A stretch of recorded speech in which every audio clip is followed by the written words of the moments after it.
Hey everybody, so I'm just gonna take this aluminum sheaths off this wire real fast. I didn't do much today. I should have went to the flea market, but I took a day, spend it with family. What's nice is this stuff slides right out once you get a little handle on it, and they'll take it as clean aluminum at the yard once you get the wire out. So this one has the lock on it. Let's see if that screwdriver is going to fit. Nope.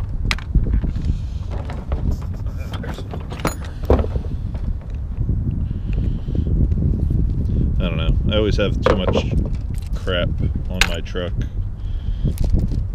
So I figured to talk to a lot of the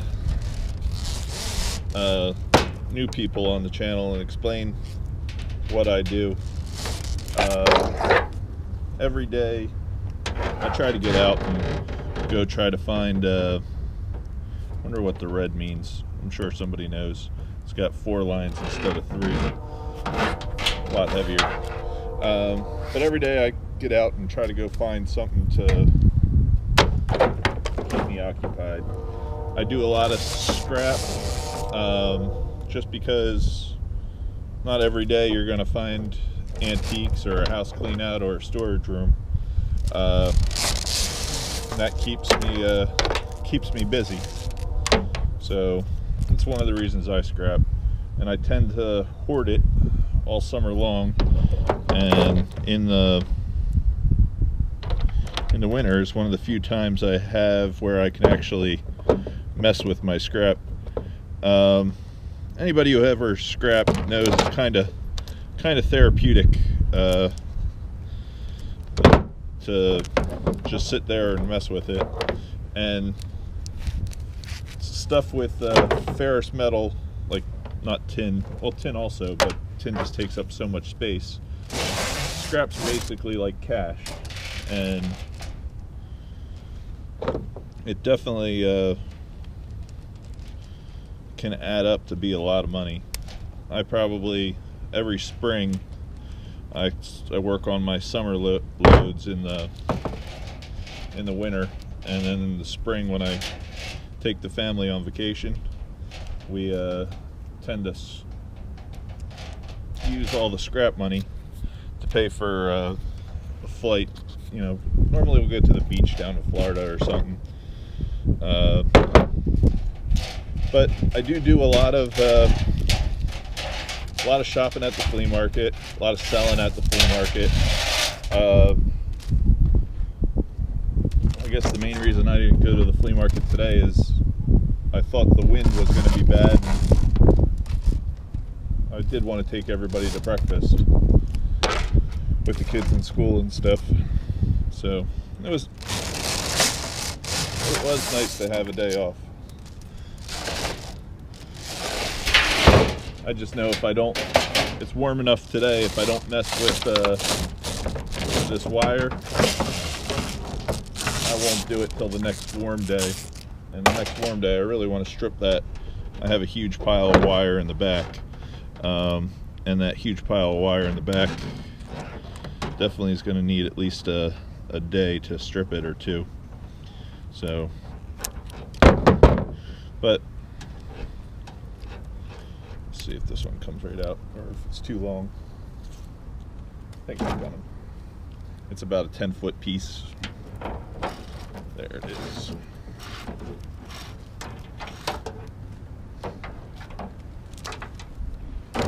I'm trying to think. I've been doing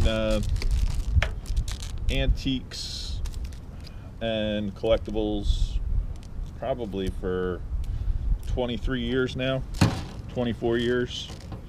And it started because I went to college for horticulture, and I took all the plants that I grew to the flea market. And when I went to the flea market, everybody who was they were making more money than I was selling plants, selling stuff that I was getting rid of out of my grandmother's house. So it just seemed like the thing to do. And I went to probably, for 15 years, I went to all those antique auctions and stuff. I probably went to, I would say, 5,000 hours of auction, 2 or 3 a week. And it's a great way to learn prices for stuff by going to the auctions, because you'll see what things sell for. But recently I've been having more fun going to the flea market and trying to find all the things I've seen sell and that I have sold, because the one thing about this business is you'll never know what you're going to get from day to day. So it definitely makes it interesting. I don't have any other full-time jobs. I do scrap and antiques as my full-time work. It definitely takes you definitely need to have a hustle going, like where you get out and go every day, just because it's hard to always, try to make money happen when it's not guaranteed that it's going to be there from a paycheck or something. And then you still have to have money for taxes at the end of the year and everything else, because it is its own small business. Online sales definitely help, but it's easy to get burnt out selling online, just because, like, if you're shipping 80 to 100 items a week, definitely can get to be definitely a lot of work. But I've recently started selling again online. I switched from online and did markets, solely markets, like flea markets, for 2.5 years. And but I've done that switch a couple of times. Like I guess in 2005 through 2008, I had a store in Manhattan that definitely was pretty cool. It was called Billy's Props and Antiques. I'm starting to get a decent pile of wire to strip, and this is all the scrap aluminum so far. I'm got about 40 minutes left, maybe 30. So, but the store in the city was Billy's Props and Antiques. I think there's still photos of that online if anybody wanted to check that out, or videos. I don't know if I never really was anything for being on film or anything. I don't know why I decided to do YouTube. I'm pretty sure it was all my buddy Naz's fault. He was coming to work with me and would always bring the camera, and every day he'd be like, oh, come, go shoot this with me, go shoot that with me. And it started to be, when I tried it, it started to be fun. I definitely had a lot of different things going on, and it does help get you out of the house to go do stuff filming this. So it's just nice that I've gotten so many friends on YouTube, I feel. I really like a lot of the comments you guys leave. Me and my girl, we read them every night or so. Probably the weird thing I haven't, like, watching yourself on YouTube is definitely the weird thing. I try to watch all the videos that I put out just so I can see how to make them better. And it was definitely a learning experience for any of the people who've been a sub for a long time. They would know. Camera movements, talking, you know. I definitely like the word neat. But I'm always trying to figure out what to say. So when another thing I did before I started my channel is I watched a lot of different scrappers. Really liked E-Waste Ben. Scrap and Pallet Man was a lot of fun to watch. Like right when he first started, I definitely was watching him trying to go to school and do the scrap grind for extra money. I liked Moose the Scrapper. I watched a lot of his, and all those guys are doing real well with the YouTube, so it's pretty awesome.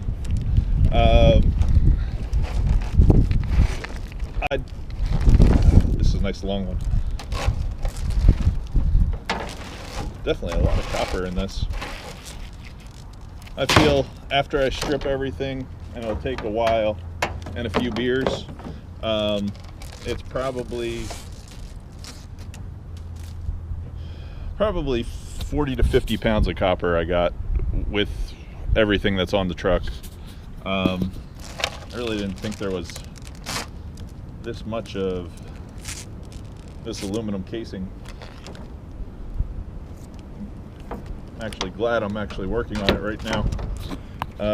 I got to get over to that house where I got all the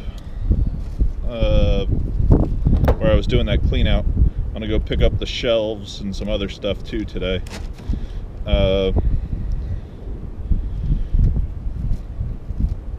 If anybody wants to see my my friend Dan, who I get a lot of jobs from with the curly hair, not the tall Dan, he is going to have an estate sale soon, so I'll give everybody the information on that, so that way you guys can get over there and shop before the masses come. We'll see when that happens, though. Why is this one stuck? I think it's because of the bend. When it kinks, it doesn't want to go anywhere. Let's see. Almost.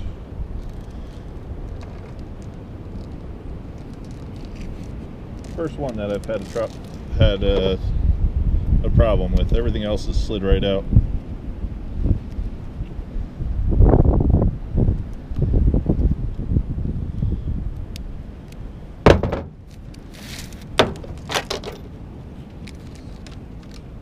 Right in there is where the problem is, I think. It just doesn't want to move past this. If anybody has any good ideas of videos they like, I know storage rooms are a lot of fun. The biggest problem is they don't happen every day, and it's easy to get overloaded with stuff. I have been thinking about making a store, so that way I'd have to do a lot more storage rooms. I don't know if that's a great idea. Stores are very, very risky with junk, but it would be fun to go through a lot more storage rooms just to... Come on, you want to go now. Yeah, it's gonna move.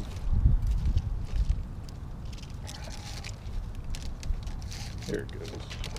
Come on.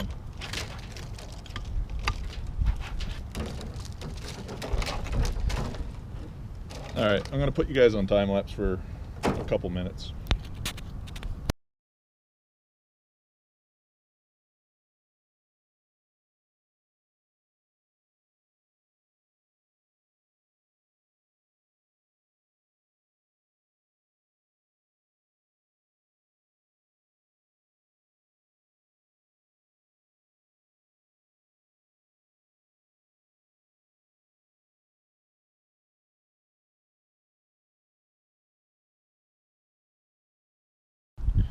So this is what I got done so far.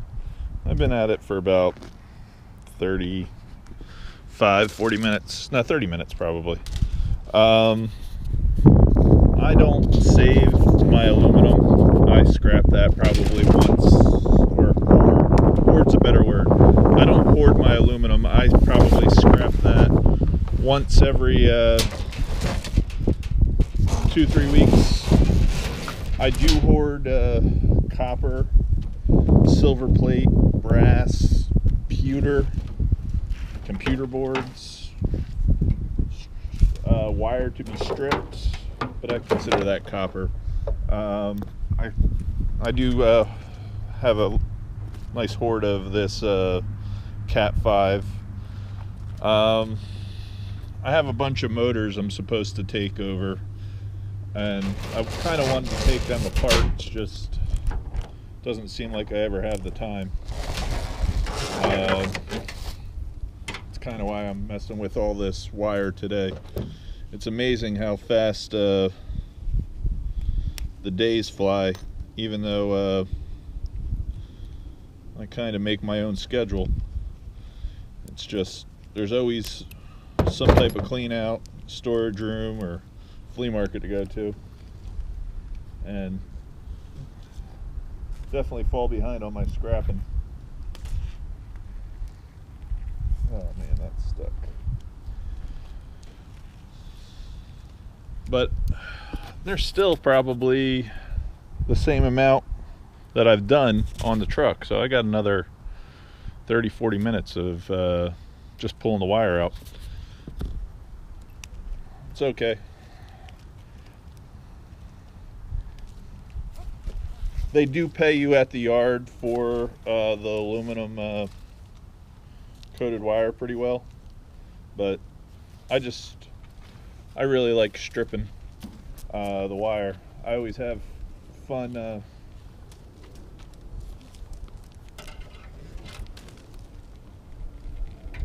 especially once it gets cold, sit by like a wood stove or something and just strip. I don't know where I'm hung up on this piece. Let me get back to it.